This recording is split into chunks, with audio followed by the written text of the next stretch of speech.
Scranton. Jim. Well, John and Julie, former Luzerne County Judge Mark Chiavarella, no longer a free man.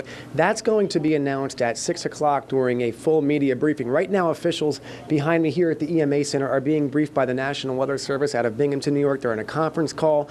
Bernadette Oliver, resident of West Pittston, her daughter, seeing her home flooded on WNEP's coverage on WNEP.com. Just heartbreaking stories here, and unfortunately I think we're going to be seeing this play out over and over again. Imagine being 8,000 miles away from home and tuning in to see your coverage, and there goes your house. There's your house under 8 feet of water. In the water right now. We're heading now. What road is this? This is Exeter Avenue. Exeter Avenue is just blocks and blocks of nothing but water. This is the Susquehanna River. Looking at this right now firsthand, what's, as a human being and not as a police chief, what are your thoughts just looking at this right down Wyoming Avenue here? If people are thinking like I'm thinking, just a devastation. Sorry. Happy to make sure that your loved ones are home and with someone safe, but it's just devastation. Guys, just devastation. Back to you. Oh, good evening, Julie. Very happy for the skiers. Not so much for the reporter here tonight, though. Behind me, a blizzard is taking place. We are live high atop Camelback Mountain. The snow guns are in full effect right now. I lost a glove somewhere in the bottom of the mountain. That's why I got one on, one off. Put that back in the pocket. Well, hi, Scott and Marisa. Temperatures here soared to near 100 degrees today, adding some humidity, and it feels that much hotter. All these kids here are keeping cool in the pool. Now, across the river in Wilkes-Barre, city officials are making sure everybody stays okay. News Watch 16's Jim Murdoch is live tonight. Jim. Well, Scott and Marisa, after our story last night on the number of truck crashes here at the bottom of this hill along Route 115, we decided to come back here today to see if anything's changed. Now, the first thing we found this morning was a state trooper who had pulled over an illegal tractor trailer up toward the top of the hill. And then, just as my photographer Mike Erat and I were setting up the camera, this happened. This truck driver air brakes ablaze and flew past our camera on a road he should have never been on. Just a few hours earlier, state police pulled over this truck driver who ignored 6 signs telling him to keep his big rig off Route 115 North. The driver received a $700 ticket. Apparently, some truck drivers are not paying attention to these signs that spell out which vehicles are banned from coming down the steep hill. In the last 3 weeks, 3 of them crashed at the bottom.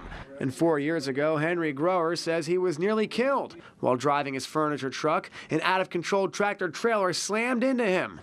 Earlier this week, he won a multi-million-dollar lawsuit against that trucking company. If anybody can do anything, just if you have to hire or pay a police officer to sit there and make sure no trucks go down the road, or maybe put some kind of turnaround there where they have another option of, instead if they make a mistake, they don't have to go down the road. But something has to be changed because somebody's going to wind up getting killed over there. You got 80,000 pounds that's coming down the mountain. When it hits something, it's going to explode. And that's what we had happen in our case, and that's what we've seen now, with the four incidents over the last 40 days. You can still see all the damage left over from the most recent crash, and folks who work at some nearby businesses just down the road say they're worried someone's going to get killed here. They could kill somebody and not even think twice about it. Can you live with yourself if you killed somebody? Knowing that you're coming down the hill and you're not supposed to come down the hill and your brakes give out? Can you live with somebody if you actually kill somebody? And now the trooper who had pulled over that truck driver earlier this morning told me they routinely patrol up and down this mountain in unmarked vehicles. Other people we talked to at the gas station told me that $700 fine was simply not enough. And now PennDOT says the drivers need to start paying attention to the signs, and they also say Route 115 here needs to be patrolled more. Jim Murdoch, News Watch 16, reporting live in Luzerne County. We feel isolated here. We are isolated here. No bank, no post office, no grocery store. We have nothing. Nearly 4 months after the Susquehanna River flowed into the borough of Shikshini, some parts still look as if the water had just receded. Nearly a quarter of the borough's 900 residents fled the ravaged community.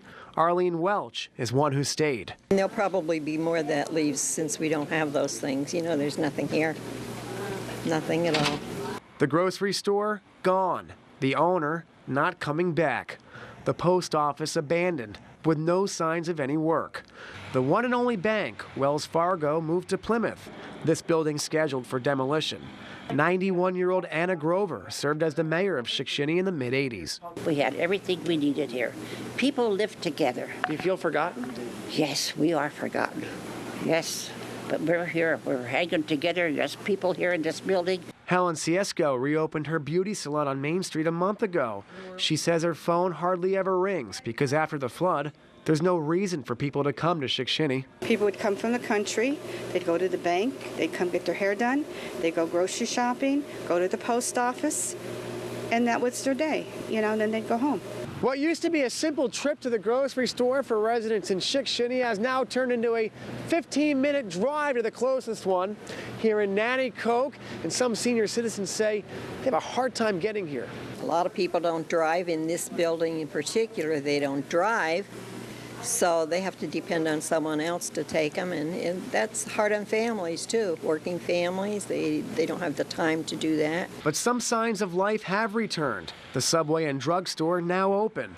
Current Mayor Beverly Moore vows Shikshini will rebuild. We're involved with FEMA in the long-term recovery plan, so we have a lot of guidance as to what we should be doing, where we should be doing it, and who all should be involved in it. And for Arlene Welch, nothing will stop her from staying in the borough she calls home. I'll tell you one thing, if there's only 2 houses here, I'll still stay. I've always been here, and I'll stay regardless. Jim Murdoch, Newswatch 16.